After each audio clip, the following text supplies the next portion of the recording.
I'm walking down a long hallway in the mathematics building at MIT. They call it the Infinite Corridor because this is a building filled with math geeks, and so they like to name everything in mathematical terms. And this is a building filled with geniuses, legitimate, brilliant people, and I am not one of them. I am not a faculty member. I am not a student. I am just a stupid storyteller who's been brought to this university on this day to teach the geniuses how to tell stories. And I feel like an idiot. It's weird to be in a building where you objectively know that you are the dumbest person in the building, but absolutely at MIT, I am the dumbest person. I've spent the day teaching students and faculty members how to tell stories. I've been in these classrooms with these enormous bulletin boards and chalkboards, and on these boards, there's mathematical equations everywhere, but none of the mathematical equations actually have numbers in them. They're symbols that I don't recognize. There's a level of math where numbers stop meaning anything, and it's a brand new language. And so I teach around this stuff that makes no sense to me, and it makes me feel like a fool. I've left the geniuses behind. I told them I had to pee. So I said, talk amongst yourselves. I need to go find the bathroom, which is why I'm walking down the infinite corridor at this moment. And as I'm walking down, I pass these two guys coming in the opposite direction, students. They're like 20 somethings. And as they walk by, I hear them speaking. And one says, well, if you take the differential of that fraction, you divide by 3, and then they just keep going. And I think, like, that's the kind of thing I thought happened in movies about MIT, but it actually happens at MIT. Students just walk through hallways and do math equations. And on this particular day, it's the last day of the NCAA basketball tournament. And it's also the first day at Fenway Park, opening day for the Red Sox. Like, there's stuff that young guys should be talking about if you're in the city of Boston. And these guys are talking about differential equations, and it makes me feel even stupider. It's exactly how I felt when I got to college. When I finally made it to college, I was older. I was 25 years old, and I wasn't like anybody at school. I had been kicked out of my house when I was 18, and I ended up homeless and in jail and on trial for a crime I didn't commit. My life was messy. So by the time I actually got to college, I was a full-time student, but I was also a full-time McDonald's manager. I was managing the fast food restaurant 2 miles from my school. So I would be sitting in like a feminist literary criticism class, and the beeper attached to my belt would go off because the fryer later at the restaurant had broken, and they needed me to leave class to go fix the fryer later before I came back to class to continue learning about feminist literary criticism. And I would sit in class with these people who had made it to college after high school and were smart and understood what they were doing. And I felt like a fool. Like, they had no idea that just a couple miles away, I was on the roof, like replacing filters in an HVAC unit, or I was scheduling employees. Like, I was so different than all of them. And I kept all of that private, away from them. I didn't want them to know it because I knew if they did know it, they wouldn't like it and they would think I was different and weird. And as a result, I went through college just feeling like an outsider, like a fool, like I do right now as I'm walking down this infinite corridor. And so as I get to the end of the infinite corridor, I take a left, I see the bathroom, I push the door open, I charge in.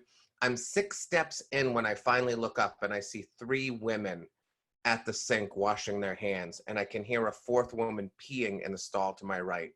And I realize I have just walked into the ladies' restroom at MIT. Of course I have, because I don't belong here.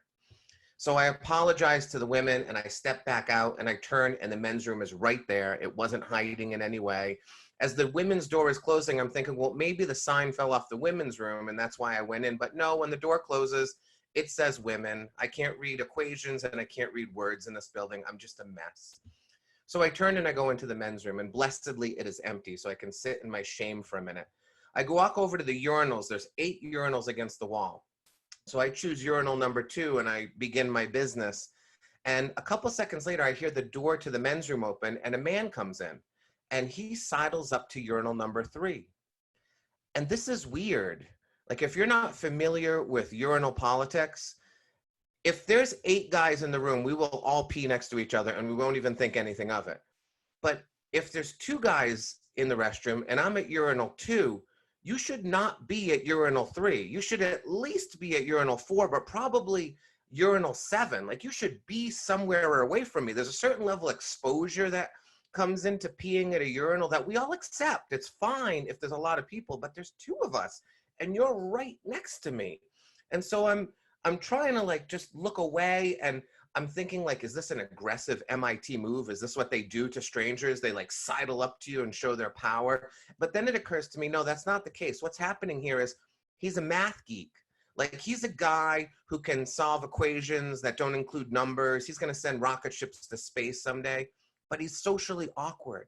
He doesn't understand how to pee. He doesn't understand like the politics of the restroom. He's a genius who's going to save the planet, but not figure out how to just use a urinal in a way that is socially appropriate. He's a weirdo. And so I finish my business, I wash my hands, I get out of there as quickly as possible, and I head back down the infinite corridor, back to the geniuses who are waiting for me. And when I come in the room, there's about 60 of them in the room. As I walk in, it occurs to me that the last thing I was saying to them just before I left was the importance of small stories.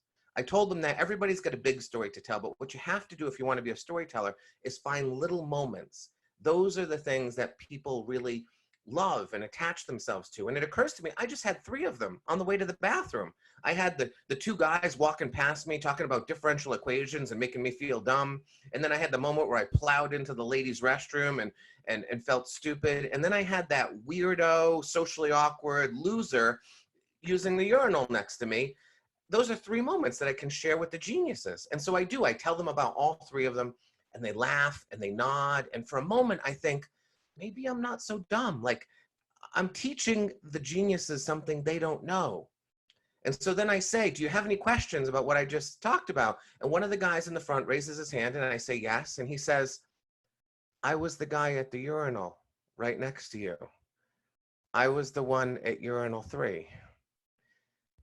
And I think, of course, you were the guy at urinal 3 because I am an idiot.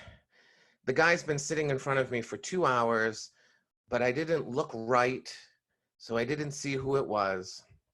And now I have told the entire room that he's a socially awkward weirdo and a loser, and everyone has laughed at him while he has sat quietly. It turns out his name is Tom. He's a faculty member. He actually runs the nanotech facility at MIT, an enormous brand new facility, and he is one of the top administrators in the school. And so I start to apologize. I backtrack. I say, I'm so sorry. And he says, no, no, don't. He says, do not apologize. He says, I had the same moment. He said, I walked down the infinite corridor and I went into the bathroom. And as I walked into the bathroom, I was thinking about all the things you had talked about with storytelling and little stories and how I need to connect. And he said, I was sort of in this fog of storytelling.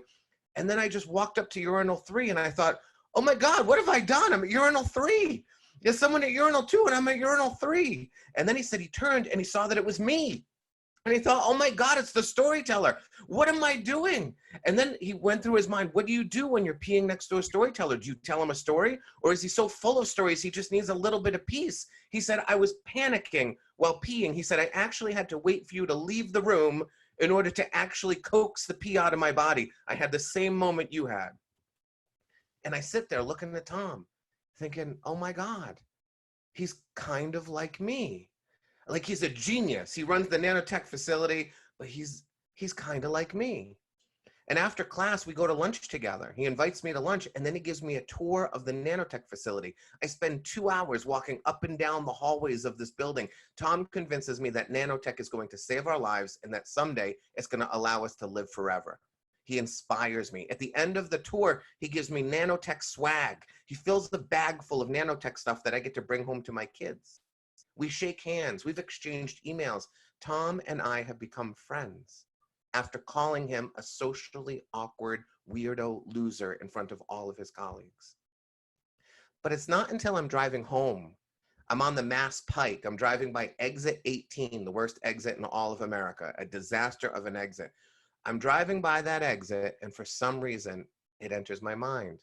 Those students at Trinity, the college I went to. And it occurs to me that maybe I was wrong about them too, like I was wrong about Tom. Maybe if I had told those kids back when I was in college that I was a McDonald's manager and that I was repairing fryerlaters and changing filters on the roof and scheduling employees and doing P&Ls, maybe they would have been interested in it. Maybe they would have been fascinated sitting next to someone who was not like them. Maybe they would have thought I was a lot more like them than I thought. I drive home thinking that I might have wasted a great opportunity, that I went through college thinking that no one would have liked the things about me that made me different than them. And now it occurs to me, I think they might have liked it just fine. If I had treated college the way I treated MIT, I think some of those people would have been my friends today. And instead, I passed through that school quietly, hidden. And I'm happy now that I stood in front of that class and I called Tom a socially awkward loser, because doing so made him my friend. And before COVID came, this spring, I was supposed to go to MIT with my family. And Tom was going to spend the whole day with me, touring the entire campus. And someday when we can get back together as human beings, that's going to happen. I've got a friend at MIT. He's a genius, an absolute genius. But it turns out he's a little more like me than I ever thought. Thank you, everybody.